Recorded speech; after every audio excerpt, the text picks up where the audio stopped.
So work-life balance for a business owner, is it achievable? If it is, how do we achieve it? And what are some of the things that we've got to consider so that we can actually enforce some form of routine and find our own individual work-life balance? So the biggest problem that we have for business owners that are looking for work-life balance is that the business that you own takes up an awful lot of your time. There are 4 key areas that prevent a lot of the time work-life balance from happening. The first one is the mismanagement of your time, your energy and focus. So for a lot of business owners, they don't have a lot of structure, don't have a lot of routines, don't have a lot of systems. They end up just surviving, hustling, grinding it out on a day-to-day basis. If you think about a lot of business owners, they actually started their own business to be in more control of their own time and energy, to build a passion and develop it into something. They wanted to create a life that they had more control of. But when you start that business, what you very quickly realize is that a lot of your time, your energy and focus is driven to the building of that business, to the running of it, to the maintenance of it.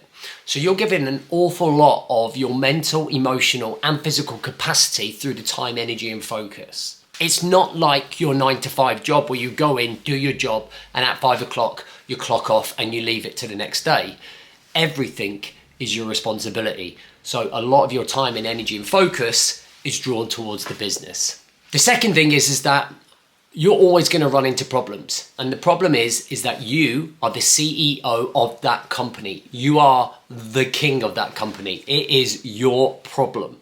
And you have to be able to solve those problems, which means that, again, you are distracted from the life that you are trying to build outside of that business. So if there's a problem at 9 o'clock at night, guess who's got to deal with it? If there's a problem at 5 o'clock in the morning, who's got to get up and deal with it?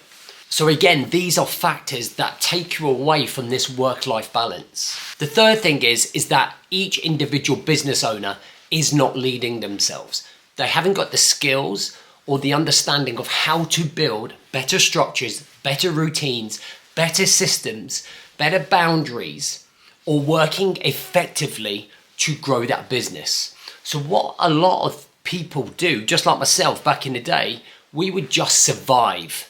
And we would end up keep going until we either hit burnout or we just had no energy to show up anymore, and become mentally taxing, emotionally draining. And you almost get to the point where you question, is this still what I want to do? And the fourth one is ambition.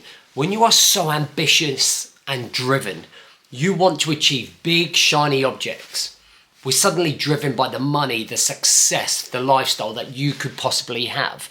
The thing that you dreamt of when you were in your job and you wanted to go out there and push it. And the other thing that you have to face is the patience thing. Everybody wants success tomorrow. What you're going to do when you achieve those outcomes, right? But a lot of the time is that all of that energy, all of that drive is about being ambitious, getting it done as quickly as possible, then going what's next and trying to get to the next level. And all of those 4 things are drawing you away from the possibility of having a work-life balance.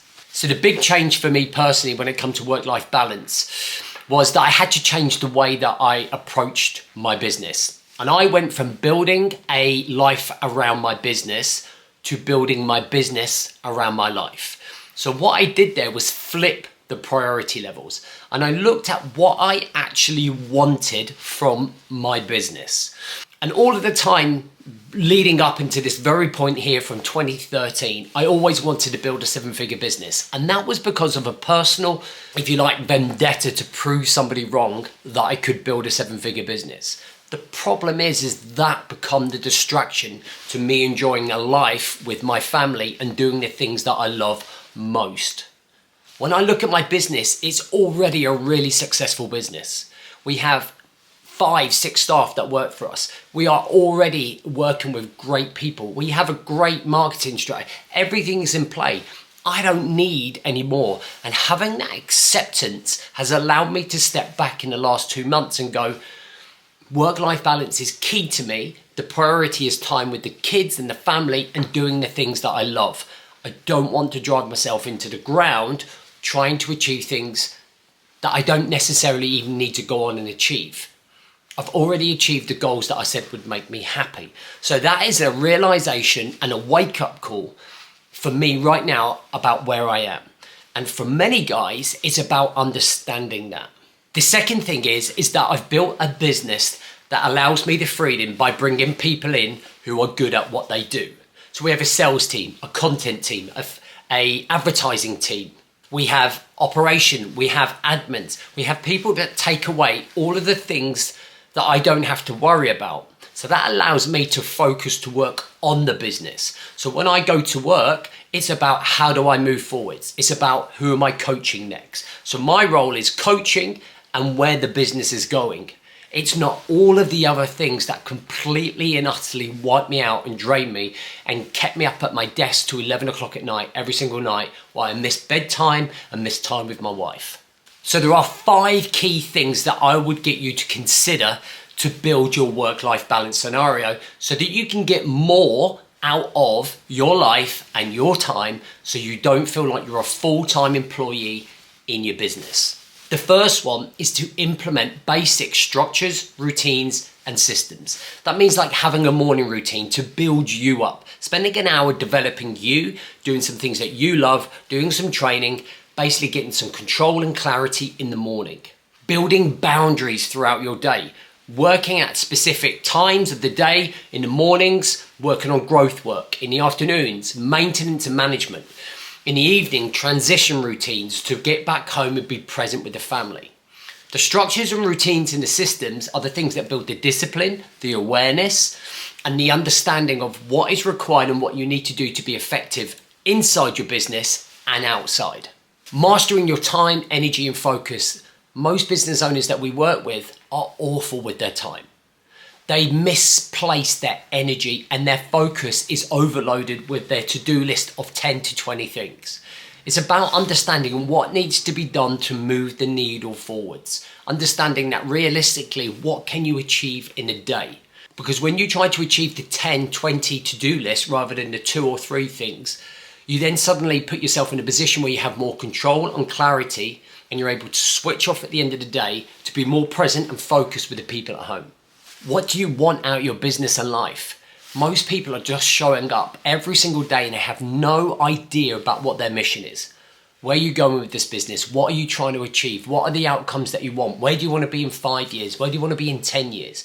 What relationship do you want? What's important to you right now? These are key questions that set the tone of your work in your business and how you live your life. If you want to be more present at home, do more school runs, get to the gym more, then you can set that up. You are in control of your time, your energy and focus. You just need to recalibrate it and structure it. Number 4 is patience. Be patient with the process, right? 1% a day, every single day. You cannot change everything overnight. And if you try to do so, you'll put yourself under more pressure. So it's about understanding what your week mission is, your 28-day mission, your 12-week mission. What are the steps that you need to achieve and the outcomes you need to achieve that are going to move you closer to building the life that you want from your business and your life? And the last one is building the 3 C's. Control of your time, energy, focus, discipline, and resilience. The second C is clarity of knowing what you want and what you have to do to achieve that out of your life and your business. And the last C is consistency of action. If you have control and clarity, consistency is a natural follow-up. It will simply flow in right behind it and bring you the success that you're looking for. So in summary, can you have a work-life balance? Absolutely. But if that's what you want, okay, if you are willing to transform your skill set, your mindset, understand more about what you want out of your life, you can step out of that rat race and you can focus more on the things that make you happy. You do not have to grind yourself in to the ground all of the time. And even if you're already a successful business owner, you can get to that next level by paying attention to detail with what you do with your time, your energy and focus to get it to the next level. So a good follow-up to this video is clicking this video here. Is how to be more effective in your business. How to take a to-do list that is 80% your business, only 20% your personal life, and make it a split 50-50. Doing less to achieve more. And if you want to have a breakthrough call with me or one of my team, we are offering free breakthrough calls on how to overcome your biggest barriers, how to solve them and put it into an action plan so that you can break free this year and get to that next level that you're looking for in your business and personal life. I hope this has been helpful. I'd love to know your thoughts. I'll catch up with you soon.